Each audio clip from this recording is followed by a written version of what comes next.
retourne dans la chambre, bébé en peau à peau. Et puis, bien sûr, il y a une surveillance autour de la maman et du bébé qui va se mettre en place par les sages-femmes du service et dans l'accompagnement aussi de l'allaitement, qu'il soit artificiel ou maternel. Au J0, il n'y a pas, on va dire, de gros soins particuliers si c'est un accouchement voix basse normal. Le jour qui suit, le premier jour, on va dire que c'est un jour de récupération, tant pour la maman que pour le bébé, parce que là aussi, il n'y a pas vraiment de soins. C'est vraiment toujours, et ça c'est important, l'accompagnement des parents dans les soins de leur nouveau-né, dans l'allaitement, pour que tout doucement, ils s'autonomisent avec ce petit bébé qui vient agrandir la famille.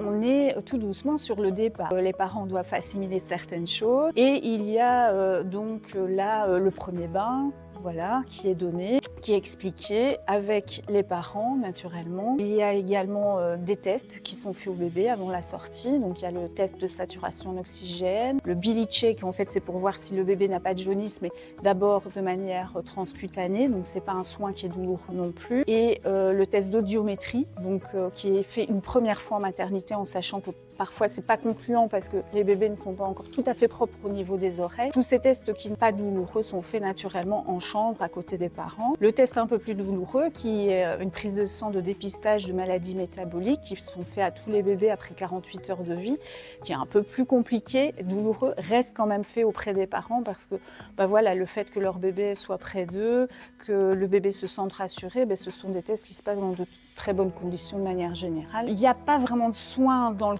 particulier auprès de la mère, comme j'ai dit, c'est plus une surveillance, donc tension, voir si l'utérus redescend bien, voir les pertes de sang aussi après un accouchement.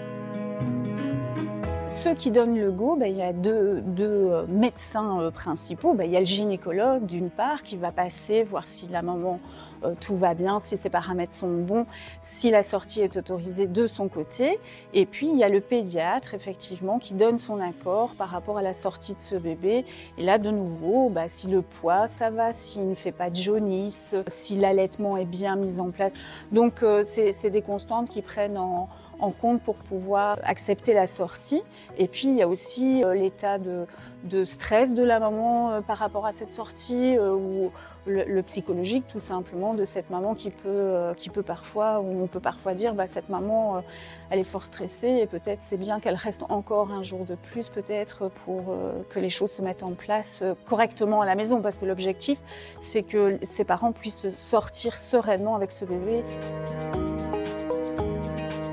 On essaie de respecter le rythme aussi du sommeil de la maman et naturellement du bébé. Toute la journée va s'organiser finalement autour de ce bébé et de cette maman.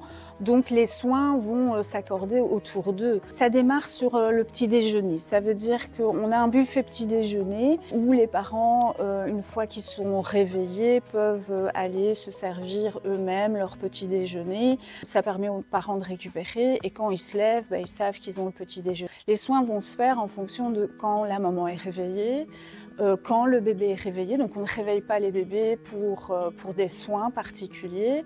Pour les papas et la fratrie, il n'y a pas de visite proprement parlée. Ils font partie vraiment de la famille. Donc voilà, ils viennent quand ils veulent. Les visites extérieures, alors là, on préfère que les visites commencent vers 14h30 jusqu'à 19h30 parce que ça permet aux parents de pouvoir faire peut-être une petite sieste après le repas, en sachant que les nuits sont parfois plus compliquées que les journées en maternité, quoi.